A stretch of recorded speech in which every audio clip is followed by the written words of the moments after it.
Берке хан бірінші қазақ деп есептейміз. Әрине, біз тарихқа қарай отыра, біз қазақ хандығының басталуы 15 ғасыр болатын болса, ол қалай деуіміз мүмкін. Бірақ бұл жерде ең басты мәселе бұл қазақ деген ол кім? Ол өзінде нені қамтиды? Бұл жерде біздің президент өте керемет айтты. Қазақтың бірегейлігі, оны құрайтын оның дәстүрі және оның діні деді. Діні деген кезде бұл жерде біз көбінесе біз қазақ даласында исламды айтамыз. Жалпы қазір уақытта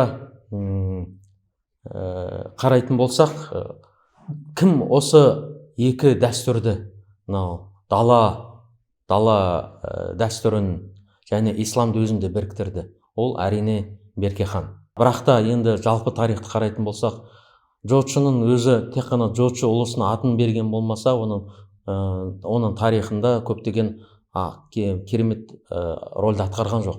Бұл жерде ең бастысы біз үлкен рөлді Берке хан рөлін айтамыз. Берке ханның жалпы кім болды деген кезде әрине әртүрлі деректер бар. Бір деректерде оның сопылардың, Шейх Бахарзидің оны дінге тартқан туралы айтылады, сол уақытта дінге келген туралы айтылады. Бірақ кейінгі деректерді қараған кезде оның анасы Хорезмшахтан болғандықтан, мұсылман дінінде болғандықтан, анасы Берке ханды туылғаннан мұсылман дінін оған қатты сіңірді дейді. Оны біз оның сыртқы да ішкі саясатында оның көрінісін жақсы көреміз. Керемет оның көріністер табылады. Мысалы, оның Хулагудың қарсы, оның шыққан жорығына қарсы әрекеттерінде байқаймыз. Қарақұмның көтерілуінде, Хубилайдың көтерілуінде, оған қарсы Қартық бұғаны ұстау кезіндегі сол саясаттар керемет осы бастаманы көреміз. Яғни өзіндік сыртқы да ішкі саясатта исламды ұстанғаны.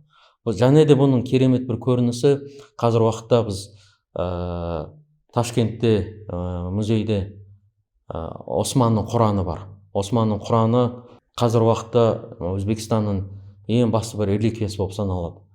Жалпы ол қайдан келді деген сұрақта қазіргі біздің зерттеулер оны көрсетіп отыр. Берке ханға кезінде мамлюктер оны берген. Ол осы Құран сарайшықта болған, сарайшықта Берке ханда болған біраз уақыт. Бірақ кейінгі Әмір Темірдің жаулау жорықтарында, Алтын Орданы құлатуында, ол кейіннен осы Османның Құранын кейіннен Самарқандқа алып кетеді. Сөйтіп, сол Құран сол жерде қалды. Енді осының бәрін қарай отыра біз керемет бір негізді көреміз. Яғни Берке ханның тұлға ретінде ол бірінші қазақ болғаны. Оның өзінде тұлға ретінде, бірегейлік ретінде оның далалық дәстүрді жинағаны және де ислам дінінің көрінісін табамыз.